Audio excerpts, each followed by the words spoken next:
আর ভারত মানে সবসময় মনে রাখবেন, ভারত বলবেন না, বলবেন ইসরায়েল। কারেক্ট, বলবেন না। কারেক্ট। এই দক্ষিণ এশিয়াতে, এই সাউথ গরিব দেশগুলোতে, আফ্রিকা, এশিয়া, ল্যাটিন আমেরিকাতে ইসরায়েলের একমাত্র বন্ধু ভারত। কারেক্ট। ওকে, তাহলে আপনি কিন্তু আগামী দিনে ওয়েস্ট ব্যাংক হবার সম্ভাবনা যুক্ত। যদি আপনি রাজনাথ সিং বলে যে আমরা বাংলাদেশের বিরুদ্ধে যুদ্ধের প্রস্তুতি নাও, সামরিক প্রস্তুতি নাও, আপনারা সহজভাবে নিতে পারেন, আমি কিন্তু সহজভাবে নিচ্ছি না। তারা বলছে যে এটা বলে, আমাকে ভারতীয় বলছে ভাই এটা বলে, আপনারা কেন রিয়েক্ট করছেন? আমি যে দুর্বল দেশ, মাত্র একটা গণঅভ্যুত্থান হলো, আমরা রাষ্ট্রটা মন্ত্রণালয় আমাদেরকে বানাতে দাও নাই।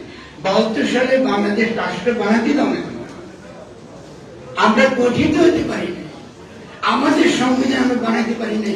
তোমরা চাপা দিয়েছো বাঙালি জাতিবাদ, ধর্ম নিরপেক্ষতা, তোমরা বলছো সেকুলার, তোমরা দিয়েছো। ছদ্মবাদ ছিল না, ধর্ম নিরপেক্ষতা ছিল না, বাঙালি জাতিবাদ ছিল, প্রাদেশিক সাহিত্য শাসন চেয়েছি, আমরা স্বাধীনতা চেয়েছি। তোমরা চাপিয়ে দিয়েছে এগুলো কেন? কারণ যখনই ধর্ম নিরপেক্ষতা ঢুকলো বাংলাদেশের সংবিধানে, এটার মানে হলো ইসলাম নির্মূল রাজনীতি। এই উপমহাদেশে ইসলামকে নির্মূল করতে হলে খুব সহজে যে কথাটা বলা যায় সেটা হলো ধর্ম নিরপেক্ষতা।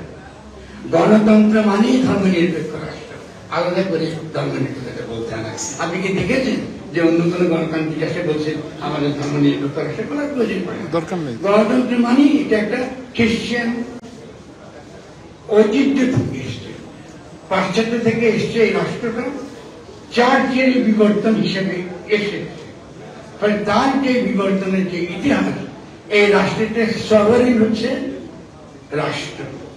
ইসলামিক রাষ্ট্র সভারেন, আমরা তো সভারেন্টি রাষ্ট্রে মানি না, তো আমরা কিন্তু এটা নকল করছি।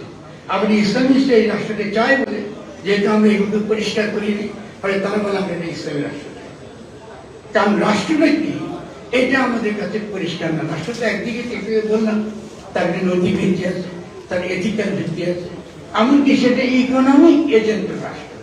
খেয়াল করেন, কালকে যদি আমি আপনাদেরকে সবচেয়ে সৎ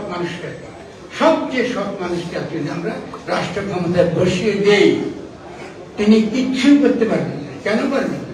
কারণ রাষ্ট্রের ইকোনমিক সভারেন্টি এই সময়টাতে, যেটাকে বলা হয় new liberal economic order globally, এটা কিন্তু নিয়ন্ত্রণ করে মাল্টিন্যাশনাল কোম্পানি। তাদের সার্ভেলেন্স, তাদের টেকনোলজি, তাদের বিনিয়োগ, তার বাইরে আপনি কিছু করতে পারবেন না। ফলে এখানে সততার ব্যাপার নাই। এখানে সৎ হলে সৎ ব্যক্তিকে দিলে যে রাষ্ট্র চলবে, এটার ব্যাপার নাই।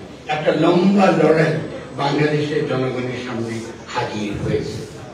এটা অনেক লম্বা এবং অনেক ডিপ লেভেলের লড়াই।